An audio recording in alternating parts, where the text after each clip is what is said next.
रात्रीचे 8:30 झाले असतील. झपाझप पावले टाकत पोस्टमॉर्टम करणारे मारुतीराव पोस्टमॉर्टम रूमच्या दिशेने चालू लागले. कित्येक वर्षांचा अनुभव हीच त्यांची ओळख होती. सावळा रंग आणि भक्कम बांधा, काळी भोर वाढलेली दाढी, त्यात नैसर्गिक रागीट चेहरा, जणू त्यांच्या कार्याला साजेसं होतं. एखाद्या प्रेताची अवस्था पोलिसांनाही पाहवत नसेल तरी देखील अशी प्रेतं बिनदिक्तपणे ते हाताळत. पावसाच्या पाण्याने कुजलेली आणि शरीर खाणाऱ्या हजारो वळवळणाऱ्या अळ्यांनी बदबदलेल्या प्रेताचंही अगदी सहज पोस्टमॉर्टम करत. त्यांच्या या धाडसाचं सरकारी दवाखान्यातील त्यांच्या सहकाऱ्यांमध्ये नेहमीच कौतुक व्हायचं. त्यांच्या या धाडसामुळेच दवाखान्यातील वरिष्ठ डॉक्टर सावंत यांची मारुतीरावांवर विशेष मर्जी. चालता चालता मारुतीरावांच्या डोक्यात काल रात्री डॉक्टर सावंत साहेबांचं झालेलं बोलणं एकसारखं घुमत होतं. काल रात्रीचा प्रसंग. रात्रीचे 11:30 वाजून गेले होते. आपल्या छोट्याशा बंगल्याच्या बाहेरील हॉलमध्ये मारुतीराव सोफ्यावर डोळे बंद करून निवांत पडले होते. तो समोरच्या काचेच्या टिपावर ठेवलेल्या फोनची रिंग झाली. भिंतीवरील घड्याळाकडे पाहत त्यांनी फोन उचलला. हा बोला सावंत साहेब. तसे पलीकडून सावंत म्हणाले, मारुती, एक मुलगा आहे, त्याला कामावरून काढायचंय, म्हणजे मला उलटसुलट बोलतोय, म्हणून तुमच्याकडे ड्युटी लावली आहे. बरं साहेब, नाव काय त्याचं? दीपक. हां, दीपकच नाव आहे त्याचं. गोरा सडपातळ पोरगा आहे. बरं साहेब, तो दीपक विजलास म्हणून समजा, कारण आमच्या क्षेत्रात काम करणं येड्या गबळाचं काम नाही आहे. मारुती, तुला एक गोष्ट विचारू? सावंत साहेबांचा संकोचलेला आवाज मारुतीरावांनी अचूक हेरला.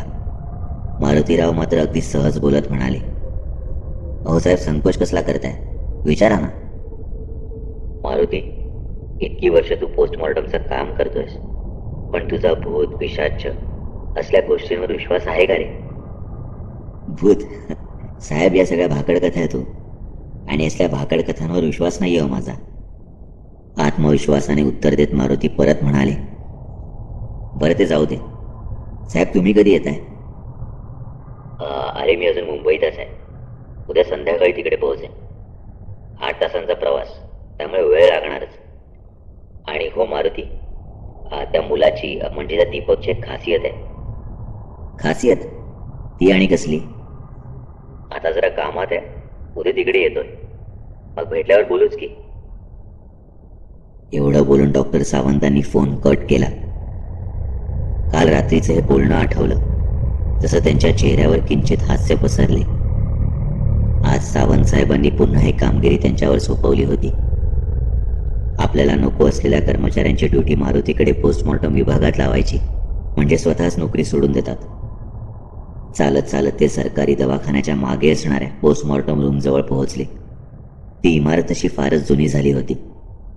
आतून इमारतीची थोडीफार डागडुजी केली असली तरी बाहेरून मात्र रंग उडाल्यानं जीर्ण आणि भकास दिसत होती, म्हणजे पाहता क्षणी निराशेच्या गर्देत सापडलेल्या एखाद्या वयोवृद्ध माणसासारखी. इमारतीला लागूनच एक उंच आणि बऱ्याच वर्षांपासून तग धरून बसलेलं उमराचं झाड होतं. त्या झाडाखाली फिक्कट गुलाबी रंगाच्या उमराचा खच पडला होता. त्या झाडाखालीच मृतांच्या नातेवाईकांची नेहमीच गर्दी असायची, आजही होती. पोस्टमॉर्टम रूमच्या उघड्या दरवाजातून ते आत येताच फिनोइलचा नेहमीचा उग्र वास त्यांच्या नाकात शिरला. पोस्टमॉर्टम रूम असली तरी कमालीची स्वच्छता होती. जमिनीवर आणि भिंतीला साधारण 5 फूट उंचीपर्यंत पांढऱ्या शुभ्र फरशा लावल्या होत्या. पोस्टमॉर्टमसाठी तयार केलेलं टेबल अशाच पांढऱ्या शुभ्र कशाने आच्छादलेलं. टेबलच्या अगदी वर छताला अडकवलेल्या पांढऱ्या शुभ्र बल्बचा प्रकाश टेबलावर सफेद कापडाने झाकलेल्या एका मृतदेहावर पडलेला. तिथेच उजव्या बाजूला 25शीतला एक तरुण उभा दिसला. अंगात गडद निळ्या रंगाचा शर्ट आणि काळी जीन्स चढवली होती. अंगाने काहीसा सडपातळच, गोऱ्या चेहऱ्यावर कमालीचं तेज. एका बाजूला बसवलेले काळे भोर चमकणारे केस उजव्या हाताने नीट करत पोस्टमॉर्टमची खोली न्याहाळत होता. काय रे, नाव काय तुझं? मारुतीरावांच्या करड्या आवाजाने एकदम भानावर आला. सर माझं नाव दीपक. मारुतीरावांनी ओळखलं. सावंत साहेबांनी पाठवलेला हाच तो दिवा. तिरका कटाक्ष त्याच्याकडे टाकत मारुतीराव किंचित हसून म्हणाले, दीपक, पोस्टमॉर्टम पाहताना भिजू नको म्हणजे झालं. मारुतीरावांनी पोस्टमॉर्टमचा पोशाख अंगावर चढवून पोपटी रंगाचा प्लॅस्टिकचा कागद समोर नीट बांधला आणि पोस्टमॉर्टमच्या टेबलावर ठेवलेल्या प्रेताकडे पाहत दीपकला म्हणाले, हे बघ, भीती वाटत असेल तर आत्ताच सांग, नाही म्हणजे बरेच जण इथे चक्कर येऊन पडलेत म्हणून म्हटलं. आणि बोलतच त्या प्रेतावरचं पांढरं कापड बाजूला केलं. प्रेताची अवस्था अगदी सहज पाहत मारुतीराव म्हणाले, 25ला तरुण दिसतोय, डोक्याचा चेंदामेंदा झालाय, याचा अर्थ कोणीतरी डोक्यात मोठा दगड घालून याचा खून केला असणार. प्रेताची अवस्था पाहून दीपकने झटकन डोळे बंद केले. काय रे, इतक्यात घाबरलास? डोकंच तर फुटलंय. पोस्टमॉर्टम करताना शरीरातील ते वेगवेगळे अवयव बाहेर काढावे लागतील, तेव्हा काय करशील? मारुतीरावांचं बोलणं दीपकला काहीसं लागलं. थोडे धाडस करून दीपक त्या प्रेताकडे पाहत अगदी शांतपणे म्हणाला, सर, याचा खून नाही झालेला. ड्युटीवरून जाताना गाडी स्लिप झाली असणार, तेव्हाच एका अवजड वाहनाचं चाक डोक्यावरून गेलंय, त्यामुळे चेहराही ओळखू येत नाहीये. अरे वा, धाडशी आहेस की, प्रेत पाहूनच निष्कर्ष काढायला लागलास. काहीच न बोलता दीपक शांतपणे सारं काही पाहत होता. मारुतीरावांनी पोस्टमॉर्टम टेबल शेजारी ठेवलेल्या स्टेनलेस स्टीलच्या ट्रेमधून सर्जिकल ब्लेड उचललं आणि दीपककडे पाहत पुन्हा म्हणाले, इतका काय घाबरलायस? पोस्टमॉर्टम याचं करतोय, पण असं वाटतं की कळ तुला येते. तसा त्या प्रेताकडे विस्फारलेल्या डोळ्यांनी पाहत दीपक गंभीर आवाजात म्हणाला, सर, याच्या शरीरातून बाहेर पडलेल्या याच्या आत्म्याला आपल्या शरीराचं असं पोस्टमॉर्टम होताना पाहून काय वाटत असेल? याचा आत्मा कुठे आहे?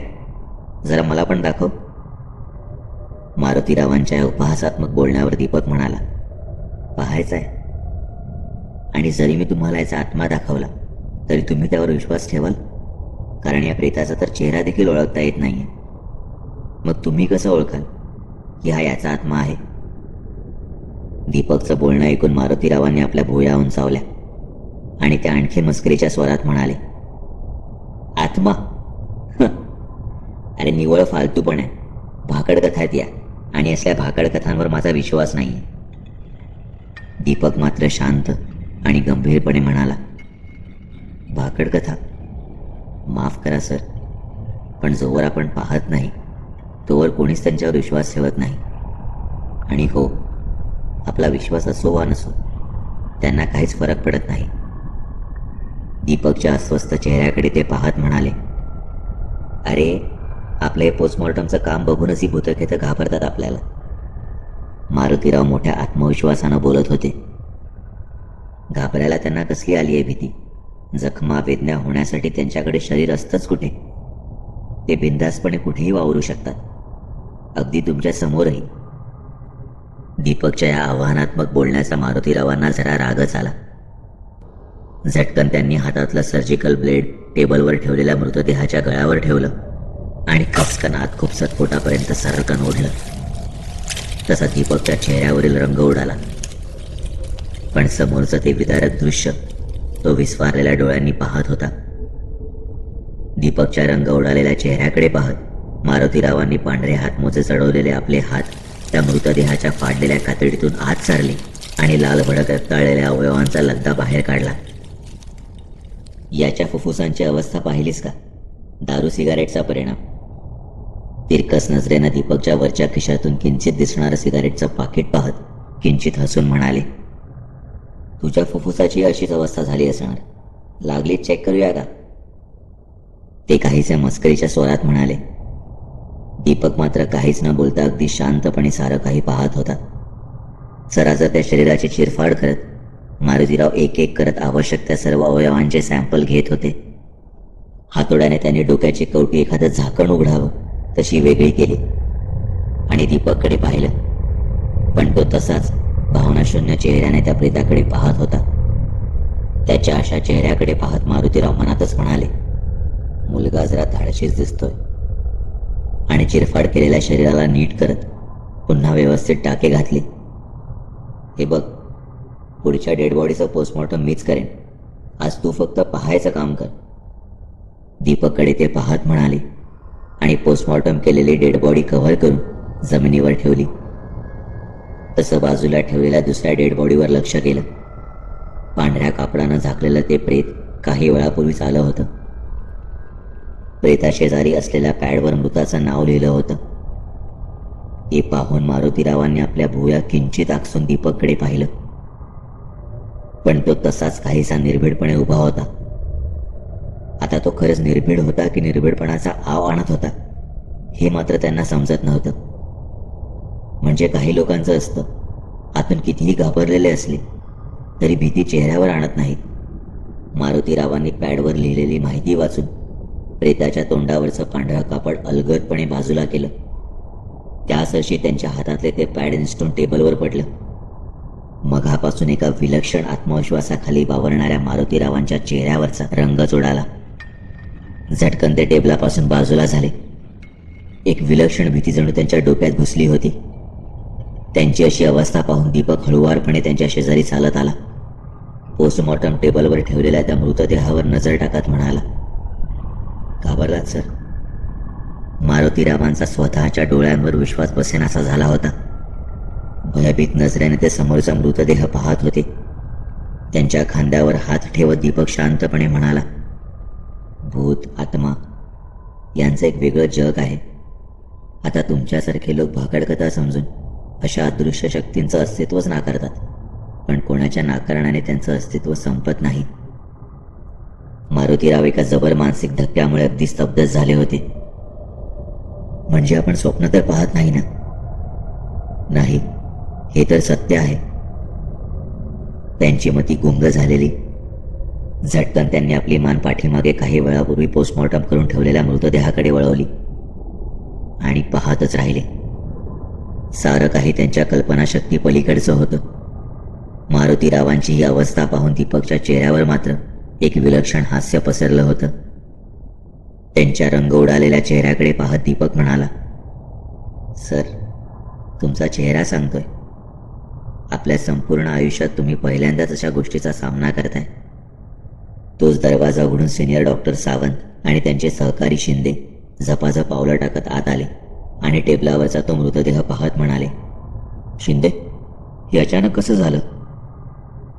तसे शिंदे म्हणाले, साहेब, रात्री झोपतच हृदयविकाराचा झटका आला. रात्री झोपले ते उठलेच नाही तो.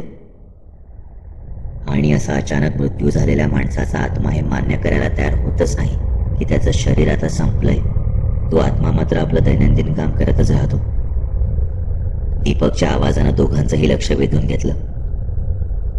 अरे हो शिंदे, हा दीपक आजपासून रुजू झालाय आणि या मुलाची एक खासियत आहे, म्हणजे हा मृत आत्म्यांशी संवाद साधू शकतो. डॉक्टर सावंतांच्या तोंडून बाहेर पडलेले वाक्य ऐकून शिंदे उपहासाने म्हणाले, साहेब, म्हणजे आपल्या मारुतीच्या डेड बॉडी सोबत त्याचा आत्मा इकडे आला असेल की काम करायला? मस्करीच्या स्वरात डॉक्टर सावंत म्हणाले, विचाराय आलाच. माझा तर भूत आत्मा असल्या भाकड कथांवर विश्वास नाहीये. आणि शिंदे, टेबलवर ठेवलेल्या दोन्ही बॉडींचं पोस्टमॉर्टम करून घ्या. तसं दीपक कुठेतरी शून्यात पाहत किंचित हसून म्हणाला, मारुतीरावांचा तरी कुठे असल्या भाकड कथांवर विश्वास होता. त्याच्या तोंडून बाहेर पडलेले हे शब्द ऐकून डॉक्टर सावंत मात्र सुन्न झाले.